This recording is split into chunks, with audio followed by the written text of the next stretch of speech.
कृष्ण। ओम नमो भगवते वासुदेवाय।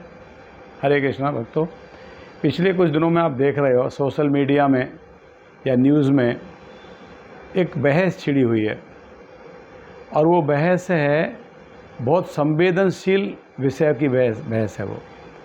आप देखोगे हमारे हिंदू सनातन धर्म के कुछ धर्म गुरुओं ने या जो कहेंगे संतों ने कुछ वक्तव्य दिए थे, जिसको पर्टिकुलर एक प्रकार के समाज ने उसको मुद्दा बनाया। जैसे आप समझ रहे होंगे, मैं बात करना चाह रहा हूँ लिविंग इन रिलेशन के संबंध में। तो इसके लिए हमारा शास्त्र क्या कहता है? देखिए, संत वही कहेंगे जो शास्त्र कहेगा। साधु, शास्त्र और संत तीनों एक ही चीज़ कहेंगे। तो ये वही कहेंगे जो शास्त्र कहेगा, और शास्त्र कभी गलत नहीं हो सकता। तो मैं एक आपको छोटी सी कथा सुनाना चाहूँगा, जिससे आप समझ जाओगे कि हमारे शास्त्र कितने उपयोगी हैं और हमारे शास्त्रों में कितनी उच्च शिक्षा दी गई है। एक बार एक स्त्री अपने पति को, अपाहिज पति को कंधे पर बिठा के रात्रि में कहीं लेके जा रही थी। तब अनजाने में उस स्त्री के पैर की ठोकर से एक साधु को ठोकर लगी, और साधु को ठोकर लगी तो साधु ने क्रोधित होकर कहा, कौन व्यक्ति है ये जो मुझे ठोकर मार के जा रहा है? तो उसने कहा कि मैं जा रही थी, मैं देखी नहीं, और मैं मेरे पति को अपने सर पे बिठा के लेके जा रही हूँ, इसलिए मेरा संतुलन बिगड़ गया और मैं ध्यान नहीं दिया।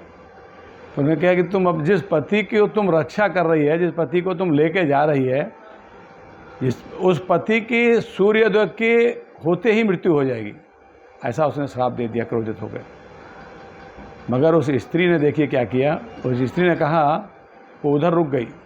उसने कहा कि अगर मैं सतीव्रता हूँ, पतिव्रता हूँ, अगर मैं सती हूँ, पतिव्रता हूँ, तो कल सूर्य ही नहीं निकलेगा। अब देखिए, एक साधु ने श्राप दिया कि सूर्य निकलते ही तुम्हारे इस पति की मृत्यु होगी, और वो स्त्री ने चैलेंज किया कि अगर मैं पतिव्रता हूँ, अगर मैं सती हूँ, तो कल सूर्य ही नहीं निकलेगा, तो मेरे पति की मृत्यु कैसे होगी? और वही हुआ। अगले दिन सूर्य उदय नहीं हुआ। तब भगवान ब्रह्मा, विष्णु, महेश तीनों चिंतित हो गए। कहने लगे, क्यों ऐसा हो रहा है? सूर्य क्यों नहीं उदय हो रहे हैं?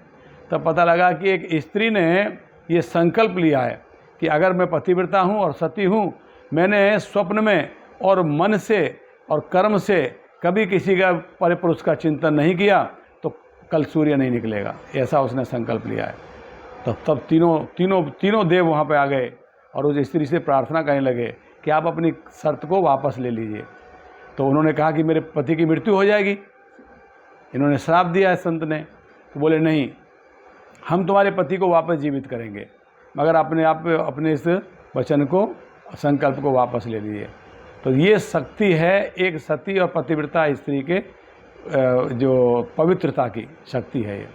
तो ये वही जान सकते हैं जिन्होंने अपने सनातन धर्म को समझा है, जाना है, जो इसमें रुचि रखते हैं, जिन्होंने इसको पढ़ने का, समझने का प्रयास किया है।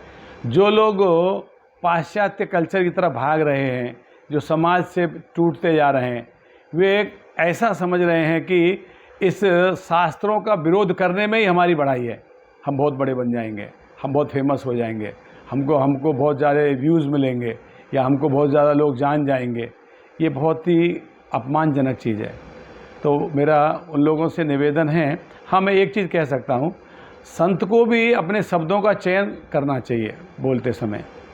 हमको संदेश देना है, मगर उचित शब्दों के साथ। शब्दों का चयन किया जा सकता है, और भी अच्छे शब्दों से बोला जा सकता है, मगर सत्य तो सत्य है, सत्य तो बोला जाएगा। जिसको खराब लगता है, खराब लगो, सत्य तो बोला जाएगा। और अगर कोई सत्य का पालन करेगा तो उसके लाभ के लिए है, और नहीं करेगा तो इसमें उसी की ही हानि है। वही गर्त में जाएगा, वही नरक में जाएगा, उसी का पतन होगा। हरे कृष्णा, इतना ही कहना चाहूँगा।